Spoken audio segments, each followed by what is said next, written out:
Hello guys, आपका स्वागत है आपके इस प्यारे से यूट्यूब चैनल में। तो शुरू करते हैं इस वीडियो को। तो देख पा रहे होंगे डिस्क्लेमर। सो देखो, हम आज के मार्केट की बात करें तो सेंसेक्स की बात करें तो देख पा रहे होंगे कि 1048 पॉइंट का अच्छा खासा डिक्लाइन देखने को मिला है। आज के मार्केट की हम बात करें तो सेंसेक्स की हम बात करें तो, और निफ्टी 50 की बात करें तो उसके अंदर भी देख पा रहे होंगे 336 पॉइंट का अच्छा खासा डिक्लाइन देखने को मिला है। सो ओवरऑल मार्केट देखिए तो देख पा रहे होंगे कि ओवरऑल गिरा ही है। आज के दिन हम देखें तो ये गिरा क्यों है, उसका रीज़न क्या है कि भाई जो मैसिव सेल ऑफ चल रहा है, हम आईटी सेक्टर में देखें तो एआई की वजह से ये देखने को मिल रहा है। और ओवरऑल जो ग्लोबल मार्केट है सो उसके अंदर भी हम देखें तो अच्छा खासा सेल ऑफ चल रहा है, यानी कि देखने को मिल रहा है।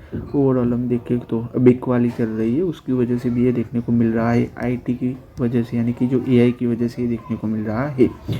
सो ओवरऑल हम देखिए कि भाई जो हम देखें तो देख पा रहे होंगे कि भाई कंपनीज के जो Q3 रिजल्ट्स आ रहे हैं, ओवरऑल हम देखें तो उसकी वजह से भी ये देखने को मिल रहा है, क्योंकि जो आधी कंपनी है उसके Q3 रिजल्ट देखे तो अच्छे आ रहे हैं, और जो आधी कंपनी है तो उसके जो Q3 रिजल्ट देखे तो उसके रेवेन्यू ग्रोथ देखने को मिल रही है, तो प्रॉफिट डिक्रीज हो रहा है।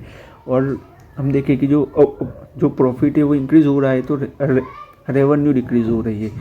तो ओवरऑल हम देखें कि जो जैसे चाहिए वैसे रिजल्ट्स है वो आ नहीं रहे। ओवरऑल हम देखें तो उसकी वजह से भी जो शेयर प्राइस है वो सस्टेन नहीं हो पा रही है। हम वैल्यूएशन के तौर पर देखें तो, क्योंकि ओवरऑल हम देखें कि जो शेयर प्राइस जिस वैल्यूएशन पर है वो राइट तो वो मेंटेन नहीं कर पा रही है, उसकी वजह से भी हम देखें तो डिक्रीज देखने को मिल रहा है मार्केट में। और बात करें इंडिया की इन्फ्लेशन का भी डेटा आया हुआ है, तो ओवरऑल जनवरी की देखें तो 2.75% का अच्छा खासा इन्फ्लेशन रहा है। ओवरऑल हम देखें तो दिसंबर का देखें तो देख पा रहे होंगे कि 1.33% रहा है।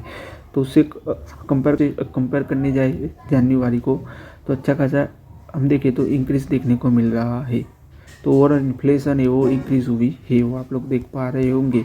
और मार्केट की भी बात करें तो देख पा रहे होंगे कि हम देखें कि भाई यूएस और इंडिया की जो डील हुई है सो वो हो जाने के बाद हम ऐसा सोच रहे थे कि भाई मार्केट अब है वो डिक्रीज नहीं होगा, बट ऐसा नहीं हो रहा है। ओवरऑल हम देखें तो मार्केट डिक्रीज ही हो रहा है, क्योंकि हम देखें कि भाई जो शेयर प्राइस है वो सस्टेन नहीं हो पा रही है, क्योंकि जो Q3 की जो अर्निंग्स है वो जैसे चाहिए वैसे नहीं आ रहे। फिर हम मुथूट फाइनेंस के शेयर की बात करें तो आज के दिन की बात करें तो 12% का शेयर है वो उसके अंदर डिक्लाइन देखने को मिला है। तो ये डिक्लाइन देखने को क्यों मिला, क्योंकि उनके Q3 रिजल्ट की बात करें तो प्रॉफिट के अंदर हम देखें तो अच्छा खासा ग्रोथ देखने को मिला है। सो ओवरऑल देखें तो देख पा रहे होंगे आज के दिन की बात करें तो देखो उसका मेन रीज़न क्या है कि भाई ओवरऑल हम देखें तो उनका जो रिजल्ट है वो क्वार्टरली वो अच्छा आया है, बट जो ब्रोकर है सो उन्होंने अपनी तरफ से जो असेसमेंट है वो किया हुआ है, तो उसकी वजह से भी ये देखने को मिल रहा है। बट हम Q3 रिजल्ट देखें तो देख पा रहे होंगे कि देख पा रहे होंगे आप कि भाई नेट प्रॉफिट की बात करें तो देख पा रहे होंगे कि 94.9% का ईयर ऑन ईयर ग्रोथ देखने को मिल रहा है। नेट प्रॉफिट है वो देख पा रहे होंगे 2656 करोड़ का रहा है। तो ओवरऑल हम देखें तो नेट प्रॉफिट है वो देख पा रहे होंगे कि भाई डबल ही हो गया है।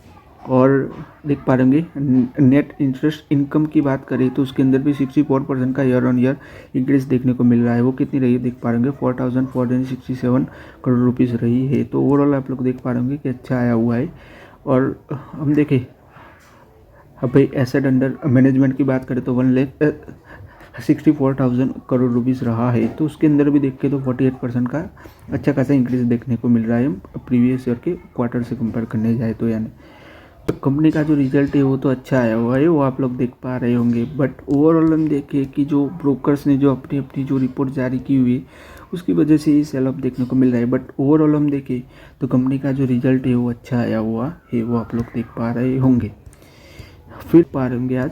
फिर हम बात करें इंटेलेक्ट डिज़ाइन अरीना की बात करें तो भाई देख पा रहे होंगे कि उन्होंने लॉन्च किया है purple fabric as a enterprise AI for the mid and large cap firm के लिए उन्होंने लॉन्च किया हुआ है। उसकी कॉस्ट की बात करें तो 99,500 पर मंथ होगी, वो आप लोग देख पा रहे होंगे। फिर हम बात करें आगे आरबीआई की तो देख पा रहे होंगे कि आरबीआई ने ग्रांट है वो अप्रूव कर दी है, देख पा रहे होंगे आईसीआईसीआई एएमसी के लिए for the acquisition of up to 9.95% stake in Karur Vysya bank. तो यानी कि यानी कि हम देखिए कि भाई ICICI AMC वो एक्विजिशंस करने वाली है 9.95% stake in Karur Vysya bank, उसके लिए RBI का अप्रूवल मिल गया है। फिर हम बात करें HDFC फ्लेक्सी कैप फंड की, तो वो लोग 1 लाख करोड़ का, सो हम बात करें एसेट अंडर मैनेजमेंट का जो माइलस्टोन है वो क्रॉस हो गया, ये आप लोग देख पा रहे होंगे।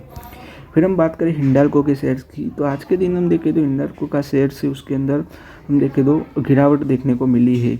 ओवरऑल हम देखें तो ये गिरावट क्यों देखने को मिली, क्योंकि उनका जो Q3 का जो रिजल्ट है ओवरऑल हम देखें सो देख पा रहे होंगे कि भाई उनका जो Q3 का रिजल्ट है तो वो अच्छा नहीं आया हुआ है, जो प्रॉफिट के अंदर अच्छी खासी डिक्लाइन देखने को मिली है, तो उसकी वजह से हिंडाल्को के शेयर्स में हम देखें तो अच्छी खासी गिरावट देखने को मिली है। नेट प्रॉफिट की बात करें तो देख पा रहे होंगे 2049 करोड़ का कंपनी का नेट प्रॉफिट रहा है, उसके अंदर हम देखें तो 45% की अच्छी खासी डिक्लाइन देखने को मिली है। यानी कि नेट प्रॉफिट की बात करें तो उसके अंदर 45% का अच्छा खासा डिक्लाइन देखने को मिल रहा है, हम प्रीवियस ईयर के क्वार्टर से कंपेयर करने जाए तो ये डिक्लाइन क्यों देखने को मिला है, तो आप लोग देख पा रहे होंगे कि भाई उनकी जो US बेस्ड जो सब्सिडरी है नोवेलिस को, उसके अंदर फायर इंसिडेंट्स हुआ था, तो उसकी वजह से ही उनका जो प्रॉफिट है वो इम्पैक्ट हुआ है, उसकी वजह से ही आज के दिन हम देखें तो शेयर प्राइस में अच्छी खासी गिरावट देखने को मिली है, क्योंकि उनका प्रॉफिट है वो डिक्रीज़ हुआ है। रेवेन्यू की बात करें तो रेवेन्यू है 14% ईयर ऑन ईयर से अच्छा खासा इंक्रीज देखने को मिला है, देख पा रहे होंगे 66,551 करोड़ का रहा है। रेवेन्यू की बात करें तो रेवेन्यू में अच्छा खासा ग्रोथ देखने को मिल रहा है, और EBITDA की बात करें तो उसके अंदर भी 5% का अच्छा खासा ग्रोथ देखने को मिला है। तो फिर हम बात करें दिलीप बिल्डकॉन की, तो आप लोग देख पा रहे होंगे कि भी उन्होंने जीता है ATF pipeline project worth 124 crore रुपये का उनको प्रोजेक्ट मिला हुआ है इंजीनियरिंग प्रोक्योरमेंट एंड कंस्ट्रक्शन के लिए, देख पा रहे होंगे। फिर हिंदुस्तान फूड की बात करें, उनके Q3 रिजल्ट की बात करें तो देख पा रहे होंगे कि रेवेन्यू की बात करें तो 998 करोड़ का कंपनी का रेवेन्यू रहा है, वो आप लोग देख पा रहे होंगे। तो रेवेन्यू में हम देखें तो 13% की अच्छी खासी ईयर ऑन ईयर ग्रोथ देखने को मिल रही है। नेट प्रॉफिट की बात करें तो 36 करोड़ का कंपनी का नेट प्रॉफिट रहा है, उसके अंदर भी 25% की अच्छी खासी हम देखें तो ग्रोथ देखने को मिली है। तो ओवरऑल रिजल्ट देखें तो काफ़ी अच्छा आया हुआ है, वो आप लोग देख पा रहे होंगे। बट ओवरऑल कंपनी का प्रॉफिट है वो इम्पैक्ट हुआ है, क्योंकि जो न्यू लेबर को लाया है उसकी वजह से, और अर्निंग पर शेयर देखें तो 3.02 रुपये पर शेयर रहा है। सो हम बात करें शिल्पा मेडिकेयर की, तो आप लोग देख पा रहे होंगे कि भाई शिल्पा मेडिकेयर ने बाइंड एग्रीमेंट किया हुआ है NXI थेराप्यूटिक AG के साथ में, जो स्विट्जरलैंड बेस्ड कंपनी है। तो देख पा रहे होंगे कि the supply of the new chemical entity under the term of the strategic collaboration SML will be support both development including the first in human clinical study as well as the long term commercial supply with the GMP manufacturing. So देख पा रहे होंगे। फिर हम बात करें Jindal stainless steel की, तो आप लोग देख पा रहे होंगे कि भाई उन्होंने डेवलप किया है कंट्री का फर्स्ट स्टेनलेस स्टील कंटेनर, वो फॉर देख पा रहे होंगे for salt transportation for Indian railway के लिए उन्होंने ये ओवरऑल देखे तो कंटेनर है वो डेवलप किया हुआ है, स्टेनलेस स्टील कंटेनर है वो डेवलप किया हुआ है, वो आप लोग देख पा रहे होंगे। फिर हम बात करें कृषि फूड लिमिटेड की, उनके Q3 FY26 का रिजल्ट देखे तो रेवेन्यू देखे तो देख पा रहे होंगे कि 74 करोड़ का कंपनी का रेवेन्यू रहा है।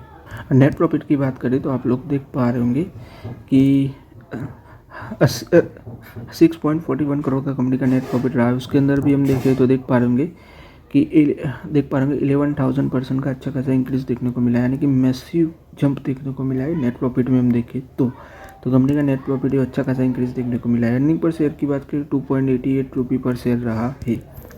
सो कंपनी के बिजनेस की बात करें तो देख पा रहे होंगे कि उनका जो nuts and dried food segments है उसके अंदर कंपनी का अच्छा खासा रेवेन्यू आ रहा है, और जो आइसक्रीम बिजनेस है उसके अंदर भी ओवरऑल हम देखें तो अच्छे खासे ग्रोथ देखने को मिल रहे हैं। और देख पा रहे होंगे कि कंपनी का जो क्वार्टर है वो अच्छा खासा प्रॉफिटेबल रहा है। फिर हम बात करें कॉर्पोरेट एक्शंस की, तो देख पा रहे होंगे the board approval the grant 6.35 lakh ESOP and the corporate guarantee of the 4.5 crore for its subsidiary and expansion. The company also moved to acquire the factory building from its subsidiary for the 6 crore to streamline operations. सो आज के इस video में guys हम यही तक रखते हैं। अगर आपको ये वीडियो अच्छा लगा हो तो लाइक कर दीजिएगा, शेयर कर दीजिएगा और चैनल को सब्सक्राइब कर दीजिएगा। धन्यवाद ये वीडियो देखने के लिए।